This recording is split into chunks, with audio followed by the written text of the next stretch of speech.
Chapter 2. How the Lord has covered the daughter of Zion with the cloud of his anger. He has hurled down the splendor of Israel from heaven to earth.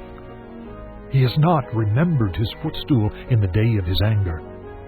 Without pity, the Lord has swallowed up all the dwellings of Jacob. In his wrath he has torn down the strongholds of the daughter of Judah. He has brought her kingdom and its princes down to the ground in dishonor. In fierce anger, he has cut off every horn of Israel. He has withdrawn his right hand at the approach of the enemy. He has burned in Jacob like a flaming fire that consumes everything around it. Like an enemy he has strung his bow. His right hand is ready. Like a foe he has slain all who were pleasing to the eye. He has poured out his wrath like fire on the tent of the daughter of Zion. The Lord is like an enemy. He has swallowed up Israel. He has swallowed up all her palaces and destroyed her strongholds. He has multiplied mourning and lamentation for the daughter of Judah. He has laid waste his dwelling like a garden. He has destroyed his place of meeting. The Lord has made Zion forget her appointed feasts and her Sabbaths. In his fierce anger, he has spurned both king and priest. The Lord has rejected his altar and abandoned his sanctuary. He has handed over to the enemy the walls of her palaces. They have raised a shout in the house of the Lord as on the day of an appointed feast. The Lord determined to tear down the wall around the daughter of Zion. He stretched out a measuring line and did not withhold his hand from destroying. He made ramparts and walls lament. Together they wasted away. Her gates have sunk into the ground. Their bars he has broken and destroyed. Her king and her princes are exiled among the nations. The law is no more, and her prophets no longer find visions from the Lord. The elders of the daughter of Zion sit on the ground in silence. They have sprinkled dust on their heads and put on sackcloth. The young women of Jerusalem have bowed their heads to the ground. My eyes fail from weeping. I am in torment within.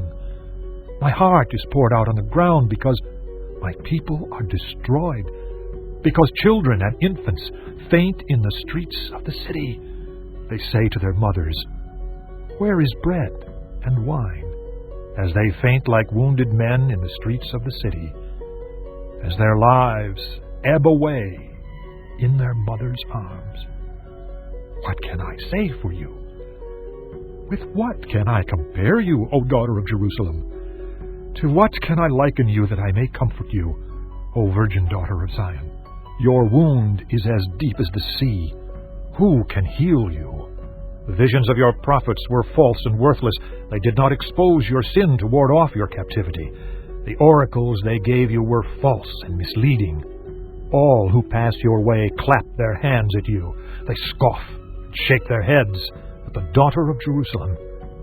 Is this the city that was called the perfection of beauty, the joy of the whole earth? All your enemies open their mouths wide against you. They scoff and gnash their teeth and say, "We have swallowed her up. This is the day we have waited for. We have lived to see it." The Lord has done what he planned.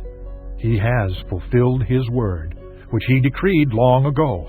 He has overthrown you without pity. He has let the enemy gloat over you. He has exalted the horn of your foes. The hearts of the people cry out to the Lord.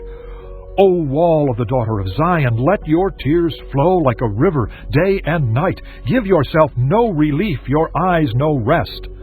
Arise, cry out in the night as the watches of the night begin. Pour out your heart like water in the presence of the Lord. Lift up your hands to him for the lives of your children, who faint from hunger at the head of every street. Look, O Lord, and consider, whom have you ever treated like this? Should women eat their offspring, the children they have cared for? Should priest and prophet be killed in the sanctuary of the Lord? Young and old lie together in the dust of the streets. My young men and maidens have fallen by the sword. You have slain them in the day of your anger. You have slaughtered them without pity. As you summoned to a feast day, so you summoned against me terrors on every side. In the day of the Lord's anger no one escaped or survived. Those I cared for and reared, my enemy has destroyed.